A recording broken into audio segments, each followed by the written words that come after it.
how many of us are feeling, hopeless is really the right word. We, we go through the motions of being spiritual, being Christians, being whatever we're being. We're going through the motions of the thing. We're connected to the people that are in the groups, and yet we still find ourselves drowning in our perception, man. And it has to be said that way, because life is truly about how you see it and how you view it. When you focus on a particular thing, then you bring into your experience that which you focus on. And now I think we've heard that, we know that consciously. But specifically, man, for Christians, for us Christian people, I feel like we hand our life over to a particular thing, so we never really get to benefit from being made in God's image. We don't create our life the way God intended for us to create it. I think specifically it's because the Bible talks about the tree of good and evil. You can eat of any of these trees. You can look upon any of these trees, whatever, but do not eat of the tree of good and evil. And there's been a lot of interpretations, of course, throughout the years.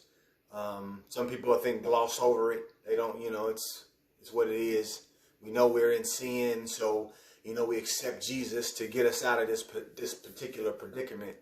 But you never really understand why that particular verse, like thousands of other ones, are there.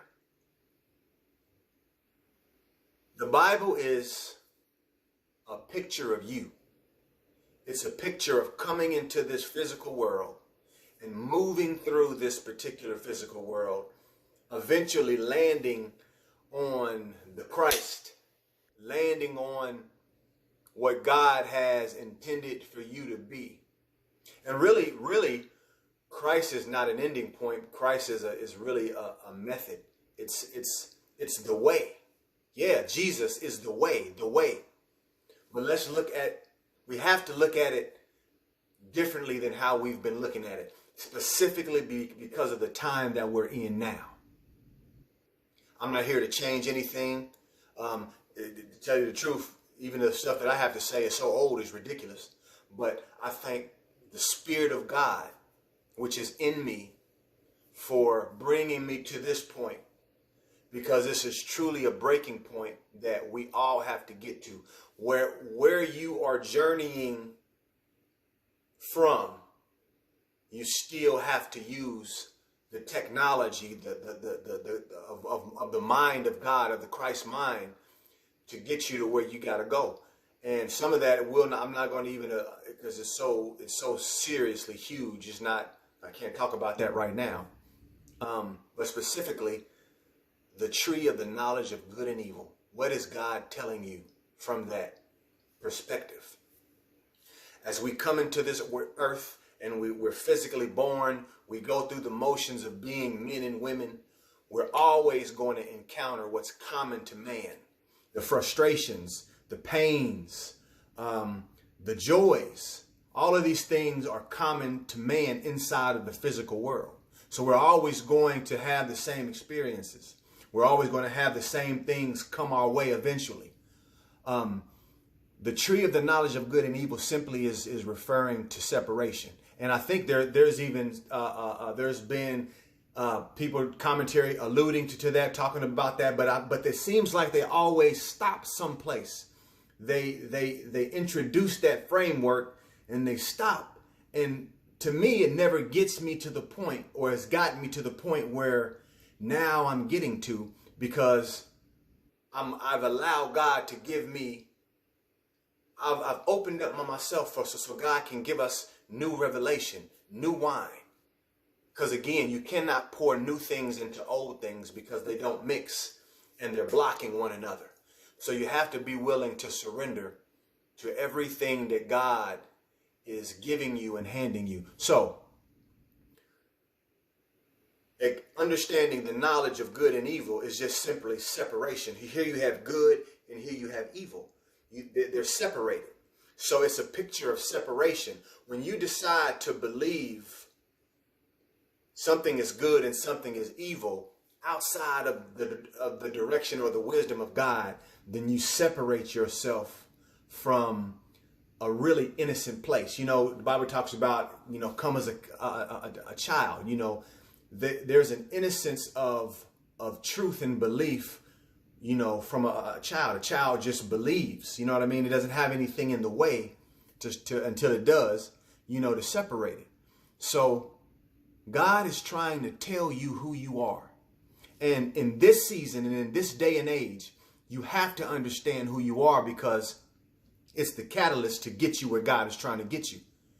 You know, there was a saying, and I say this frequently: what it took to get you here is not going to be enough to get you to your next destination, to your next point. And it simply means you're going to have to come into the belief, into the knowledge, into the understanding of who you are. And I'm not talking about no knowledge of self as far as you kings and queens, and as far as, you know, African American people. I get that particular framework, because you have to begin to accept new things in order to move you forward. Awakening leads to awakening to awakening to awakening. So I don't judge anything, but the bigger picture is you have to know who you are as a vessel, a son, a daughter of God, and quit just taking that limitly, but I can't even think of the word right now. We limit that gift because we're afraid to truly acknowledge who we really are. God took the mud and he formed man, and he blew the breath of life into the clay body. Come on, man. I mean, if that ain't plain as day, it's plain as day. But we've taken an understanding that was useful then, and we're still holding on to it, when God was like, no, to give you an understanding of things, we have to move in story form. I'm not a good storyteller, so I just have to do what I have to do the way I feel God has put it in me, or as God is showing up in me, as me, through me. Hope that makes sense. But the thing is, you are more, way more than who you decided to believe you are. And it's only when you know and you accept that road of belief towards the target that God is pointing it to you, or pointing or showing you, that you're going to truly be able to advance in life. Man, there's so many people with depression, stressed out, man. There's so many, and I'm not judging that either. I never thought I would have a depression type thoughts, suicidal thoughts, and man, I have. And it was like, I'm like, what in the world is going on? But it wasn't till I started to accept and understand, well, where are you taking me here, man? What's really going on? That I started to grasp, and I'm breaking free from a lot of the stress and the strain and the pain of the journey. Because where we're going along the way, we're being shaped and molded, and it's painful, man. Sometimes you don't know where a thing is going to come from next. But when you know who you are and what you're here for, then things that you will have to experience, they don't mean what they meant. They don't mean what they mean anymore, because you know something different about who you are, what you are, and all of this. So I hope this can be used as a jewel and a nugget along your path, because it truly is a game changer. When you decide to believe that you are the image of God in this physical body, you are the Word made flesh. Don't just give that away to Christ, to Jesus, Yeshua, the Christ. Don't just give that away to him, because he came to show you who you are. And I know, again, People have talked about this. They said that. Maybe it makes you feel funny. Maybe you don't like it. Maybe you don't even know why you are fighting against it, because some people provide you information and then they say something that kind of like, and you can be hearing that now. I don't know. But the point of this whole thing, this conversation is, in order for you to break free from the chains that you are presently experiencing, you're going to have to understand deeper who you are. I wrote a song, and one of the lyrics, and I think I just said it actually, was, man, it's because now it's slipping my mind. But anyway, I already said it. When you know who you are, you won't want to leave. It's something like that, When you really understand why you're here and what you're here for and who you are, you won't want to escape, because now you know what's really going on and nothing is really wrong. That's all I got to say, man. Rising Ground Church, Pastor Jamal. Take this to heart, man. If you don't hear nothing else, hear the energy coming out of my body, because I ain't never been so serious in my life, because we have to move forward. We have to get beyond this point, because we've been here too long. We've been here too long, and you are the strongest thing in the universe, because you are the universe. You are that which God. See, I'm sugarcoating the words, because I'm thinking y'all ain't going to accept it. You know what I mean? But I can't. You God, man. You are absolutely 100% positively God.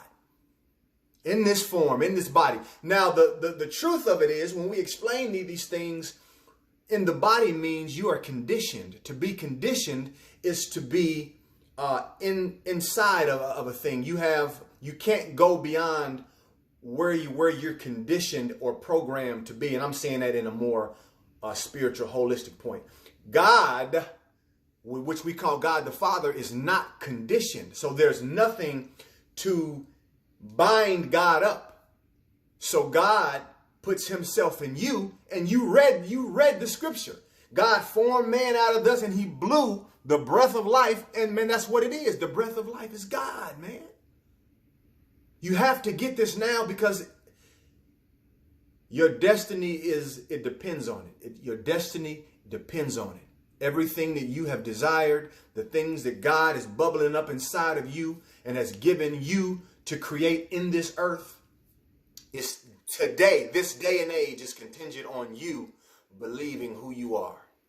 And I'll also say this, the great and powerful thing about God is we've been using the method that has been passed down, and it works, because the law is whatever you believe you'll have. But we've come to a situation, we've come to a point in time where it's becoming to be less useful not to operate in your full capacity as a co-creator with God, man. Hey, I'm through. I'm through talking. So hope it made sense. Pray about it. Seek the face that is within you, and let God show you some extraordinary, powerful times that you're here to bring the world. Talk to you. Peace.